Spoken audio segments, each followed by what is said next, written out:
Cropping Up Stockers. Zach, the stock cropper, approaching the end of harvest here. We waited till the end, and we're going to be taking out the stock cropper plot today. Going to be doing the 15-foot strip of intercrop corn, 10-foot strip of intercrop corn, and then our 60 and 90-inch stuff. So I've got my grain cart out here, and I'm gonna do some weighing and let you know what I find out. And we're off. So again, you can see we had the inside 2 rows. We planted on the 6-row strip with a taller hybrid and then a shorter hybrid on the outside. And we had the stair-stepped approach with population. So we had, I think, about 35,000 in the middle. And then we had about 44,000 on the rows here on the either side of the middle 2. And then on the outside, we were pumping about 55 to 58,000, I think.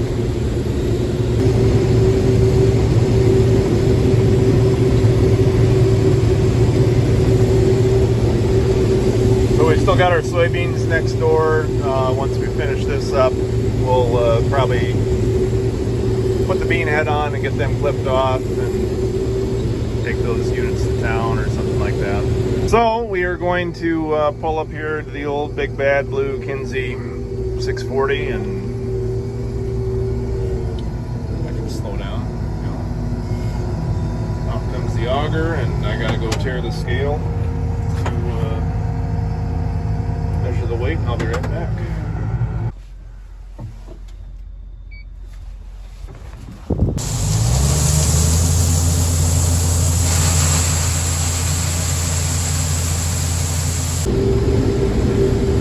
Now we're doing the 4-row strip and combining some forage rape, looks like, as well. That'll be interesting. It'll be fun to slug the combine with that.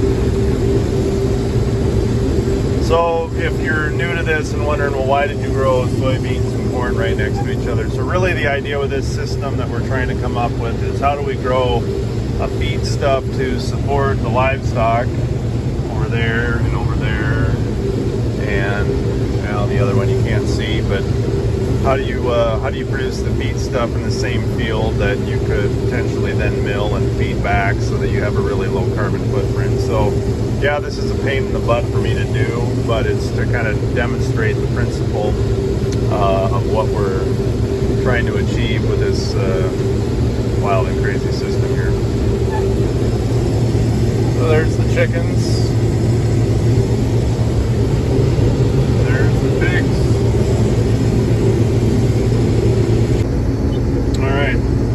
Time for the 60-inch corn. So again, this stuff was seeded right after the 4th of July, and it's mainly the forage rape that made it through the mix. There was some of the Japanese millet that came through. You can see some of that kind of spindling in between, but have some stuff here to graze, but definitely not as much as what's in the 90s, which I'll show you in a little bit here. But got some really nice big ears. It's going to be interesting to see from a yield standpoint how this compares.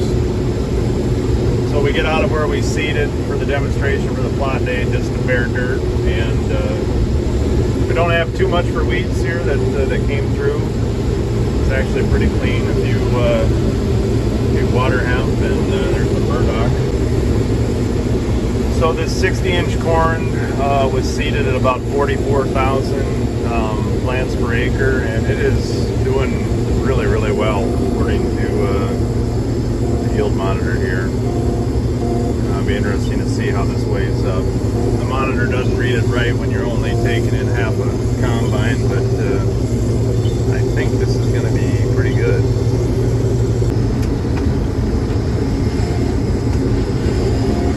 Alright, and now last but not least, the 90-inch corn. So this again was seeded in between on July 5th or 6th, if I remember right. You can see we got quite a bit more growth in between from the Japanese millet that got quite a bit higher. This was as tall as the corn, and these ears are just monsters. not a very big plot, but we'll weigh it and let you know. Okay, so about 10 days has passed since I shot all that video and got a break here with the snow to sit down and kind of analyze and break some of these numbers out and explain my thoughts around them. So here we go. So these are the 2021 stock cropper field plot results that we had come back. So I'll put the first slide up here. So our results on our 6-row intercrop corn. So again, this was the 30-foot pass of 6 rows of corn, 6 rows of beans. That was next to the Max 9 barn. In that 6-row intercrop pass, we averaged about 245 bushel an acre for corn there. So the field average around where I had field corn surrounding the entire thing was about 226 bushel an acre for that farm. So somewhat of a little bump over the overall field average, but not what we would expect from that. And I'll talk about that again. I've hit it in some of the other videos. Our intercrop stuff next to the stock cropper had a couple things against it this year. Number one was the suck of moisture from the pasture strips right next door to that outside row. Again, we planted high population on both our 6-row and 4-row intercrops. So we had like close to 55, 58,000. So we had a lot of plants trying to grow in that space, and they were right next to a established pasture crop that had a head start on the corn.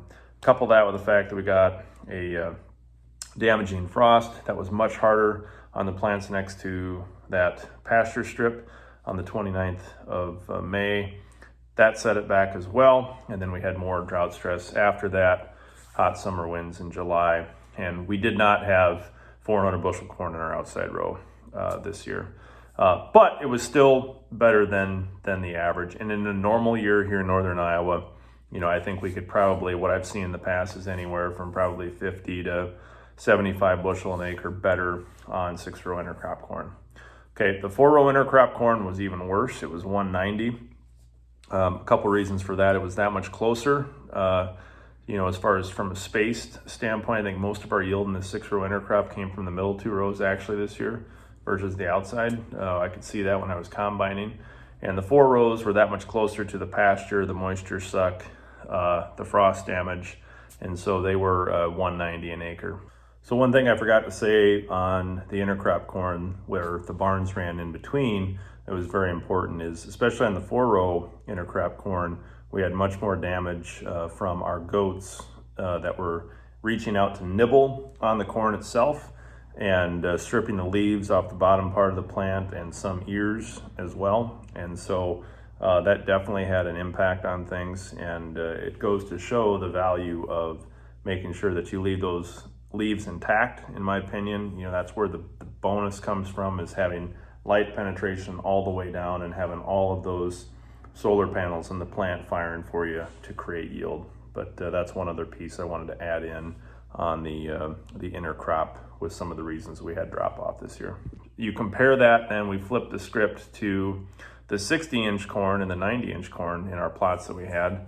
The 60-inch corn was only a bushel behind the 4-row 30-inch intercrop corn. So putting that gap every other row planting, we had 189 bushel an acre. And then in the 90-inch corn, we had a 147 bushel an acre yield. So if you break that out and look at yield from a per row per acre yield, we would be getting the equivalent on every row, the essential, if we were to replicate that across the field, 378 bushels an acre of corn on the 60-inch row and 445 bushel an acre on the 90-inch corn.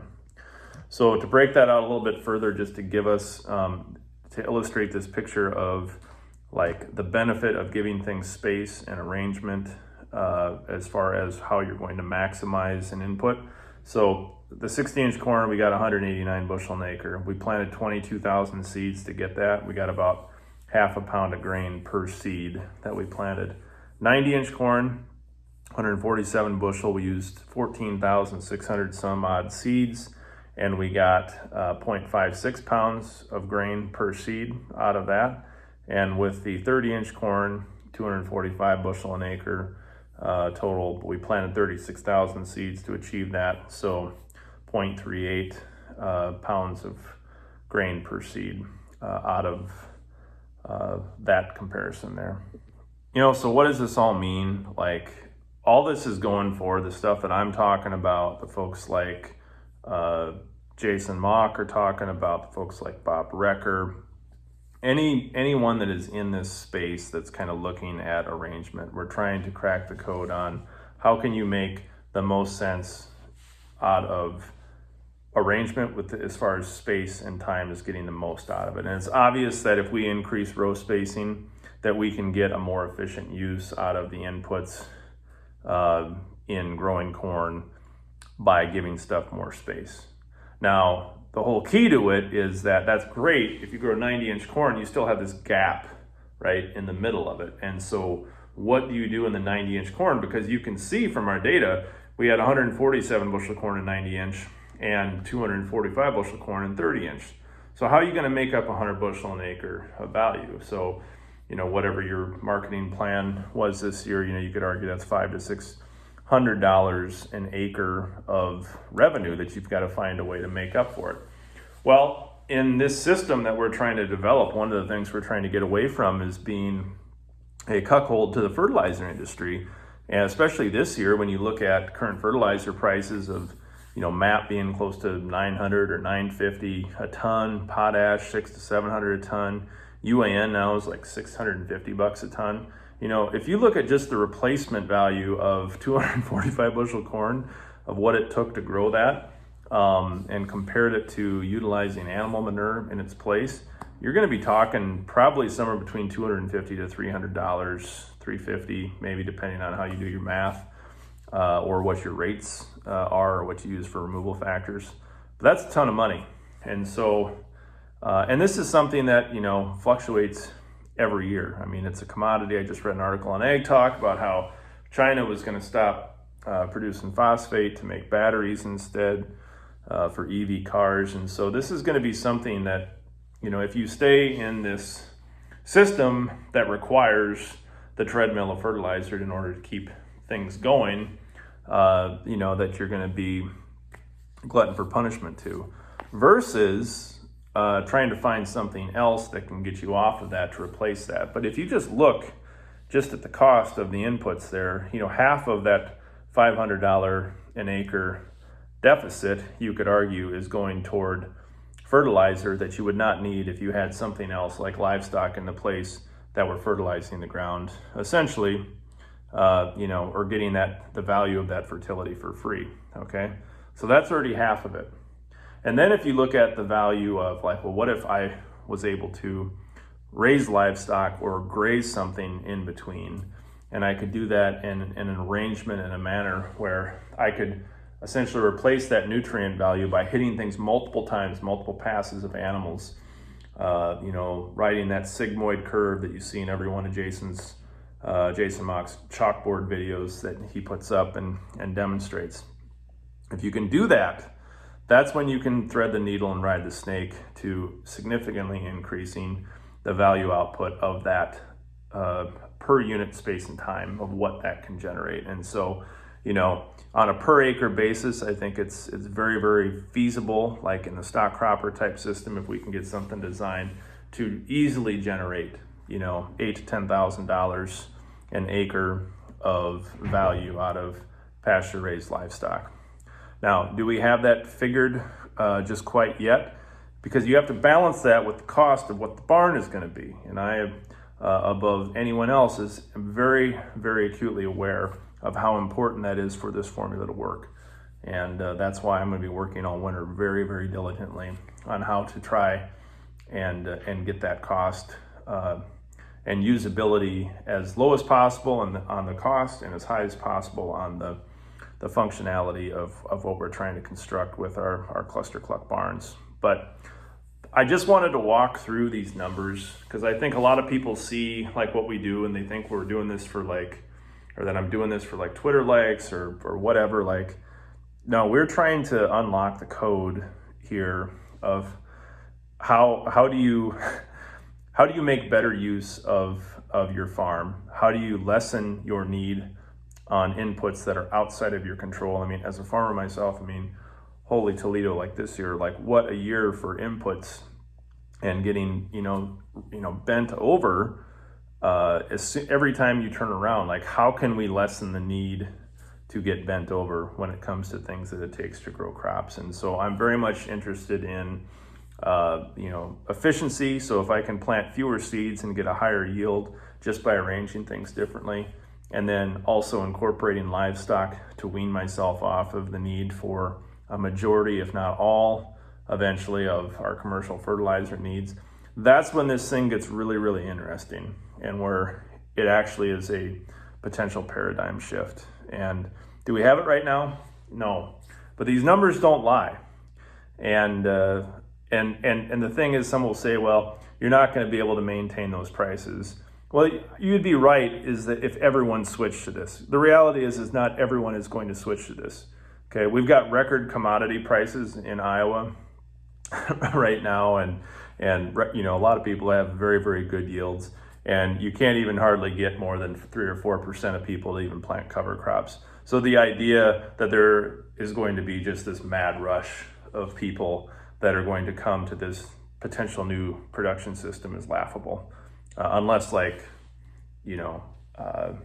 policy would shift tremendously. But for the few crazy, yokels like me that are interested in this space, I think there is an opportunity. And that's the space that we're trying to carve out and create something for people that are interested in playing the math, looking at these arrangements, and coming up with really, really creative solutions to make farms more resilient and to produce superior products, much more so than just cranking out number 2, yellow corn or soybeans. So that's my Sunday afternoon thesis. I hope this stuff makes sense. I'm sure there's going to be some people that push and question, and that's fine. I'm happy to continue the debate. You can leave comments in the comments. Just be respectful with them, or if you want to, send me an email at thestockcropper@gmail.com. Again, I'm not an expert in all these spaces. I'm not a complete livestock guy. I don't know everything about intercropping, and there's a lot of other people that are focusing specifically on individual pieces of what I'm doing. I'm trying to put all this stuff together in one package so that we can have some solutions for folks that are interested in this space. But that's it for now. Appreciate your attention on a Sunday afternoon.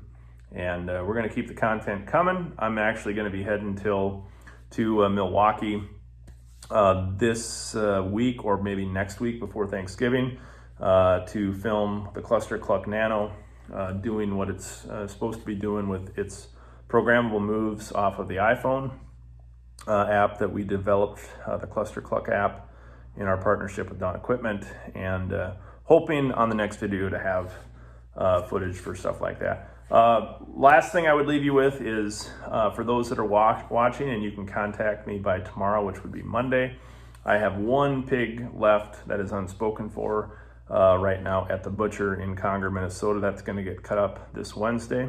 And I also have just a couple slots left for those that might be interested in coming. If you want to learn how to actually cut up a pig, we are going to be hosting, I believe it's going to be December 11th and 18th. Right now, 2 different weekends where we're going to invite people to come in. And the pigs that you saw, you could actually come, and I will give a guided demonstration on how to cut that meat up, and we'll package it and send it home with you to feed your family through the winter. So if you're interested, hit me up, thestockcropper@gmails.com. So that's it for this week. Thanks again for watching. Appreciate everyone's attention that we've had throughout the 2021 season. Every year we get a little bit better at what we're doing. We learn a little bit more, and I really sincerely appreciate each and every one of you that take time to watch the videos or comment or do anything to be in support of what we're doing. It really, really helps us keep going when it's not as fun to keep going some days. But I promise we're going to keep charging up the hill on this piece, and we're going to find a solution to what we're searching for here. So that's it for now. Thanks for watching. We'll see you on the next one.